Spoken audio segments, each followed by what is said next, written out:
A questão para hoje é de onde vem a herança cristã histórica?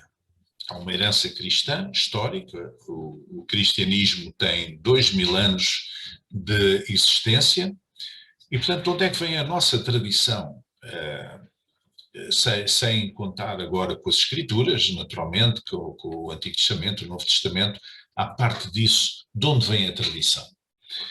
Bom, os protestantes, as igrejas mais reformadas,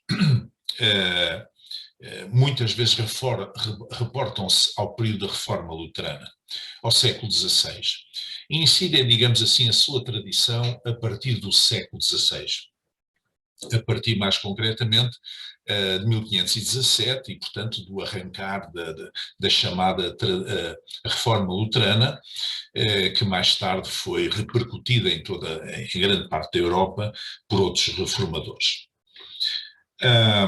Os católicos, enfim, esses reportam-se a 2000 anos de história da Igreja.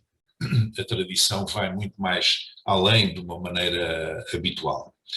Quando pensamos na Igreja Oriental, nos ortodoxos, enfim, eles reportam-se também aos 2000 anos de história da Igreja, mas dão ênfase maior aos seus teólogos mais favoritos. De resto, os ortodoxos, relativamente aos católicos, portanto, a Igreja Oriental, relativamente à Igreja Latina, queixa-se que a Igreja de Roma tem, digamos, muita filosofia, ao passo que os ortodoxos estão mais ligados à mística e à liturgia e não tanto, digamos, a uma racionalização da fé. Mas eles, digamos, apontam para toda a história do cristianismo. Quando falamos nas igrejas evangélicas, a tradição evangélica, muitas vezes reporta-se ao início do seu movimento. Os batistas muitas vezes reportam-se ao início do movimento batista, os pentecostais ao início do movimento pentecostal e por aí fora. E só numa segunda, digamos, escala de importância é que se reportam a outras aspectos da tradição da Igreja mais antigas, digamos, mas normalmente a partir da Reforma. E, portanto, a Igreja tem 2000 anos de existência. 2000 anos. É verdade que nos primeiros 2 séculos, 3 séculos, nós sabemos muito pouco, há muito poucos, enfim, documentos que nos possamos basear para saber exatamente aquilo que acontecia, muito pouca coisa mesmo, mas havia cristãos, não é? Desde o primeiro século, a segunda metade do primeiro século, que ainda é relatada em parte nas escrituras do Novo Testamento, nós verificamos que existiam cristãos. Nós verificamos pelo livro histórico do Novo Testamento, o livro de Atos dos Apóstolos, que o Evangelho se expandiu por todo o mundo romano. E, portanto, verificamos que, a partir daí, criou-se uma tradição cristã.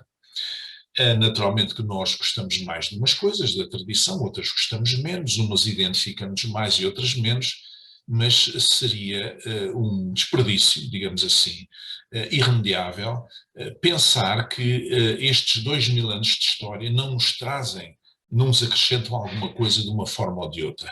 É verdade que houve disputas teológicas, é verdade que houve heresias, é verdade que houve algumas páginas negras na história da fé cristã, mas temos sempre alguma coisa de bom que podemos recolher e inserir na nossa tradição histórica.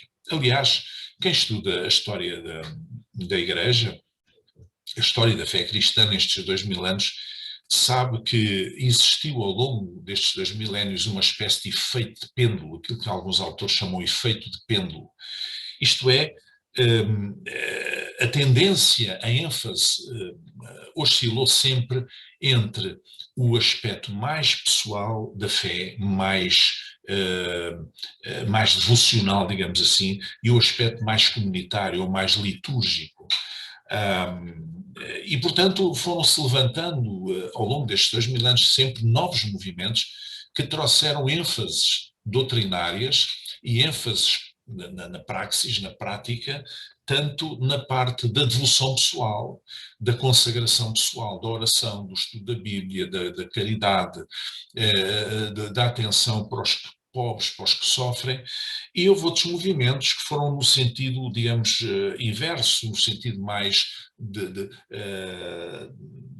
digamos, da liturgia mais rígida, ou até da escolástica, uma tentativa de conciliar os clássicos e a filosofia grega com os textos bíblicos, a escolástica, a mística também, que não tem tanto a ver com as outras pessoas, não tem tanto uma ênfase na caridade, mas sim na relação pessoal com Deus.